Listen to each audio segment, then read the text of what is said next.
Hello guys, अस्सलाम वालेकुम। कैसे हैं आप लोग? उम्मीद है आप लोग फिट होंगे, ज़बरदस्त होंगे, मज़े में होंगे, बढ़िया होंगे। और बढ़िया तरीके से हमारे रिएक्शंस को एंजॉय करने वाले आज मैं होंगे बहुत ये खुश हूँ। न्यू सीरीज पर गाइस। आज मैं बहुत खुश फर्स्ट हूँ। Of all guys we welcome you to our YouTube channel. ये वाले यूट्यूब चैनल पे आप सब बिल्कुल। लोगों का हार्टेडली वेलकम गाइस। और हमने इसके तरह भी मेरा ख्याल एक पोर्शन पे रिएक्ट किया, वो उसका फीडबैक इतना अच्छा था शिशुपाल के और वध पे, रिक्वेस्ट इतने थे। और शॉर्ट्स पे भी। इवन हमारा अपना भी दिल किया कि दिल यार के क्यों ना ये सीरीज स्टार्ट कीजिए, बट नहीं, हम इसे मिक्सअप नहीं करना चाह रहे थे अपनी दूसरी इसको सीरीज के साथ। स्टार्ट हम पहले भी करना चाह रहे अपलोड का थे, इशू आता लेकिन था इसका। इस पे ना ब्लॉक का इशू था। बिल्कुल। लेकिन अब आई थिंक ब्लॉक नहीं आया करेगा, क्योंकि एक हमारे व्यूवर्स हैं कि जिन्होंने हमें 20 ईयर्स बताया कि कंप्लीट 20 हो गए। ईयर्स कंप्लीट हो गए हैं, तो अब कॉपीराइट नहीं आएगा इस पे, हम्म, या ब्लॉक। कॉपीराइट आ जाए कोई बात नहीं, कोई बिल्कुल। मसला नहीं, लेकिन जब ब्लॉक आता है ना, जब अपलोड नहीं अपलोड ही होती। नहीं हो फॉर पाती। एग्जाम्पल आप बात सुने कि ये 13 मिनट की एक पार्ट है। हम बिल्कुल 13 मिनट पहले शुरू में बोलते हैं, फिर 13 मिनट पे रिएक्ट करते हैं, उसके बाद उसके बारे में कॉन्क्लूजन रिव्यू के देते हैं। बिल्कुल। ठीक है।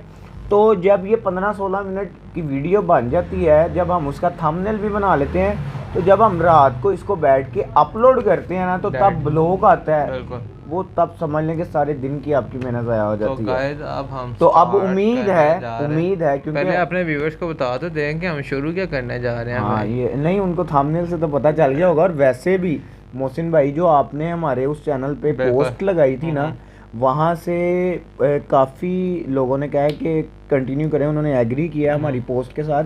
तो इसलिए, लेकिन फिर भी हम बताते चलते हैं, गाइस रमानंद हम सागर बिल्कुल जी की श्री कृष्णा पे स्टार्ट हम करने जा रिएक्ट रहे करने हैं जा रहे हैं, गाइस। स्टार्ट करने जा रहे हैं। इसका एक्सपीरियंस कैसा होने वाला है, या इसमें हमें क्या जानने को, देखने को, सीखने को मिलने वाला तो है, गाइस ये तो हमें उसी ये के देख कर ही पता एपिसोड चलेगा। 1 का पार्ट नंबर 1 लेकर ये आ चुके एपिसोड हैं। 1 नहीं है, आई थिंक ये इंट्रो पार्ट जो होगा ना मुझे दरअसल मिला है भाई। ना यूट्यूब पे एपिसोड मिली है, उसी का पार्ट है। अब ये देखेंगे तो गाइस आहिस्ता आहिस्ता पता चलेगा। तो गाइस चलते हैं वीडियो की तरफ और देते हैं रिएक्शन। रिएक्शन। होपफुली आपको भी हमारा रिएक्शन पसंद आएगा गाइस।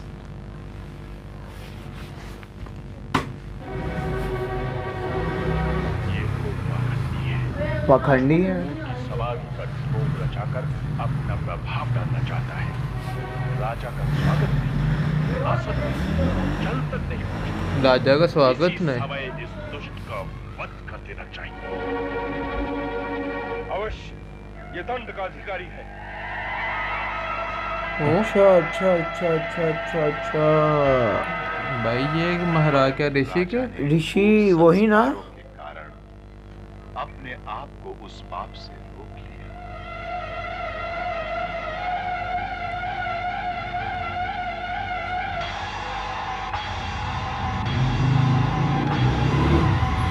शाम।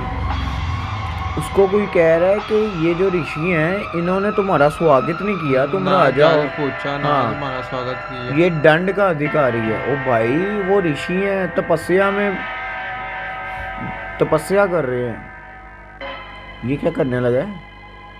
क्रोधवश उन्होंने एक मरा हुआ सांप महर्षि शमी के गले में डाल दिया। ओए, मरा हुआ शाम। मरा हुआ सांप भी डाल दिया, और वो तपस्या कर रहे हैं।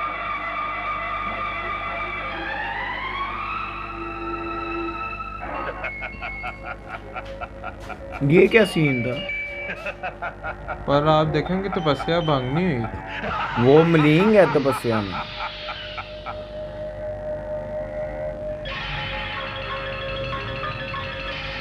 तो उनके गले में सांप डालकर वो चले गए हैं। चला गए हैं। उस शमीक मुनि का पुत्र श्रृंगी बड़ा तेजस्वी बालक था। वो उस समय नदी में नहा रहा था।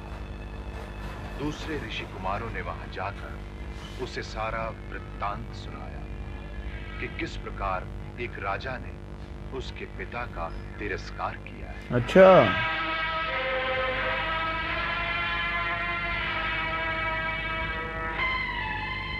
उनकी बात सुनकर वो क्रोध से ये उन ऋषि का बेटा है ना?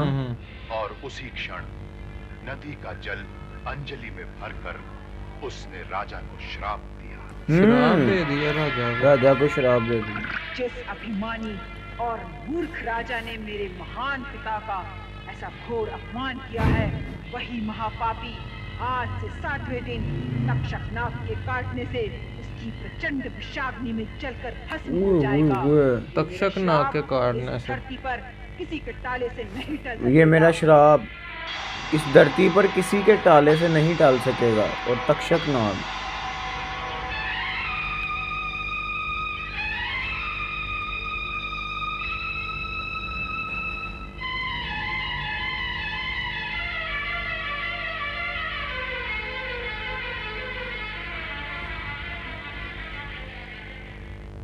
ये विनोद मेरे साथ किसने किया?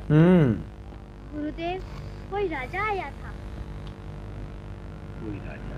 हाँ, किसी घमंडी, क्रूर और महापापी राजा ने ये दुष्कर्म किया है, परंतु वो इसका दंड अवश्य भोगेगा। मैंने उसे भयंकर श्राप दिया है। ओए होए होए। श्राप? हाँ पिताश्री, आपका जो अपमान करेगा वो उस पाप का दंड अवश्य पाएगा। तक्षकनाग के विष में जो भयंकर ज्वाला होती है, आज से 7वें दिन उसी ज्वाला की लपटों में वो पापी भस्म हो जाएगा। तुम जानते हो वो कौन था? नहीं। बिना जाने ही दंड दे दिया। आय हाय हाय हाय, क्या बात बिना है। जाने ही दंड दे दिया। छोटी सी बात है लेकिन समझने वाली है। बिना जाने ही दंड दे दिया।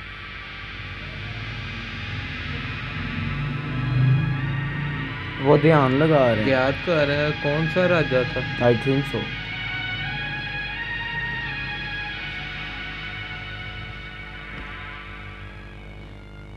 वत्स, तुमने बड़ा अनर्थ कर दिया। एक बड़े ही यशस्वी धर्म धुरंधर सम्राट को एक छोटी सी भूल के लिए इतना भयानक श्राप दे दिया है।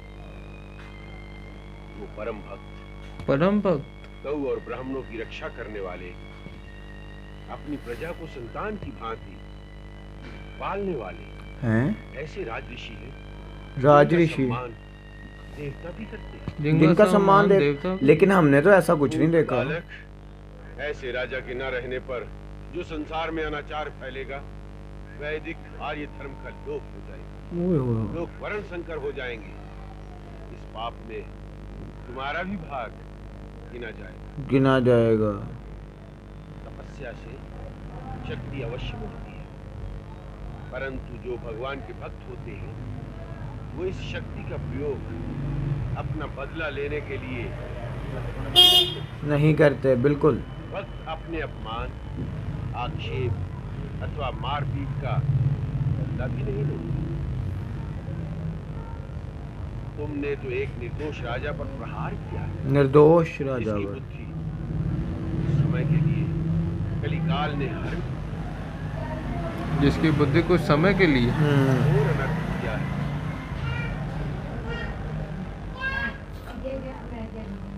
ये क्या सीन मोहसिन भाई, कोई समझ नहीं आया कि वो राजा जी की तारीफ कर रहे हैं लेकिन और हमारा राजा अहंकार से बड़ा हुआ लगा। ये कौन है राजा, ये भी हमें जानना है। ये आई थिंक वही है ना? हाँ वही है। अब ये भी विचलित लग रहे।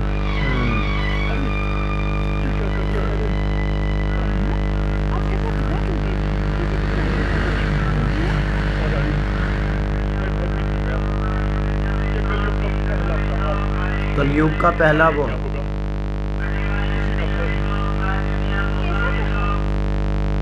मेरे हाथ से एक अनर्थ हो गया जो हमारे कुल में किसी राजा ने अब तक नहीं किया। वो अपमान किया है मैंने। ये सब इस राजमुकुट के कारण है भाई। ऐसा पाप होगा जैसे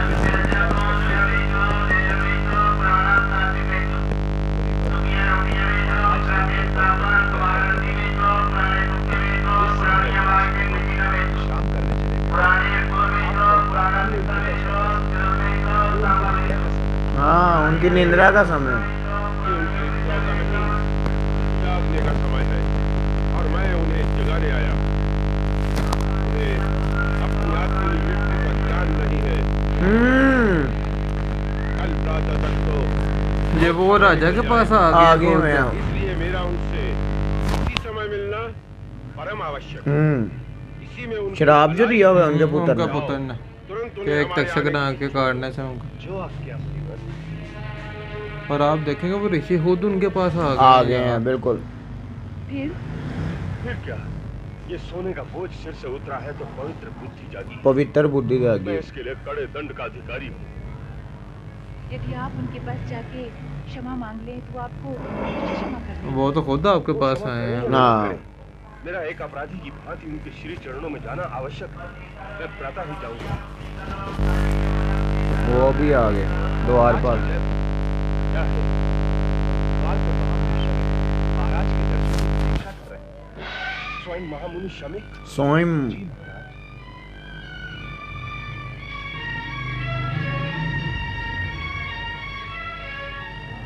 क्या वो क्रोध में है? रानी, वो क्रोध में हो या न हो, इससे हमारे धर्म और कर्तव्य में कोई अंतर नहीं आना चाहिए। महामुनि राजद्वार पर खड़े हैं। हमें उन्हें राजमहल में लाकर उनका यथोचित आदर सत्कार करना चाहिए, जिसके वो अधिकारी। वो देखें हाँ कि वो कितना पछता रहे हैं अपनी उस हरकत से कि मेरी बुद्धि का किसी ने हरण कर लिया था। सोने के मुकुट ने वही ना।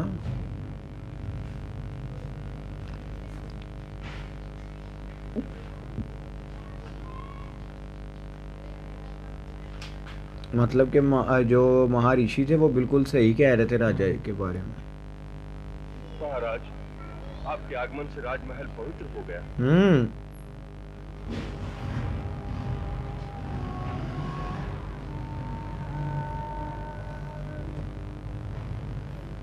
मुनिवर, इससे पहले कि आप हमारे दुष्कर्म की बात कहें, हम अपना अपराध स्वीकार करते हैं और आपको यह आश्वासन देते हैं कि हमारे उस जघन्य अपराध के लिए जो भी दंड आप देना चाहेंगे, हम उसे शिरोधार्य कर लेंगे। हाँ, जो भी दंड देना चाहेंगे हम उसे सिरोधार्य कर लेंगे, मतलब कि अपने स्वीकार कर लेंगे। लेकिन आप ये देखो, जब ये सीन शुरू हुआ पहले तो, क्योंकि गाइस न्यू सीरीज है, न्यू कैरेक्टर्स है बिल्कुल, तो हमें लगा पता नहीं यार कौन अहंकारी घमंडी राजा है। तो उसने देखो ना हरकत भी, पहले तो एक ऋषि का वध ही करने जा रहा था, लेकिन उसके बाद मरा हुआ सांप उनकी तपस्या करते हुए उन पे डाल के चला गया। जब उन ऋषि के पुत्र को इस बात का ज्ञात हुआ तो उसने जाने अनजाने में श्राप दे डाला बिल्कुल। और जब ऋषि जी ने उसका ज्ञात किया कि यार वो राजा कौन सा था, तो उन्होंने कहा कि वो तो एक बहुत ही अच्छे राजा है। मतलब कि अगर वो इस आर्यावर्त में ना रहे, अगर उनकी मृत्यु हो जाए तो आर्यावर्त का क्या होगा, तुमने ये क्या कर दिया। और उन्होंने कहा जाने बगैर ही दंड दे दिया। और वो स्वयं खुद उनके पास पहुंच गए, उनके महल में पहुंच गए। एक तो होता है ना कि किसी को एहसास दिलवाना, बल्कि वो उल्टा इतना पछता रहे हैं कि मेरे से क्या हो गया है कि ये एक सोने के मुकुट ने कि मेरी बुद्धि को बदल के रख दिया कुछ पल के लिए। और ये सारा कुछ वो जानते थे पहले से ही महर्षि, इसलिए वो उनके पास आए हैं। और द्वारपाल पे जब आए हैं, द्वारपाल रोक लिया।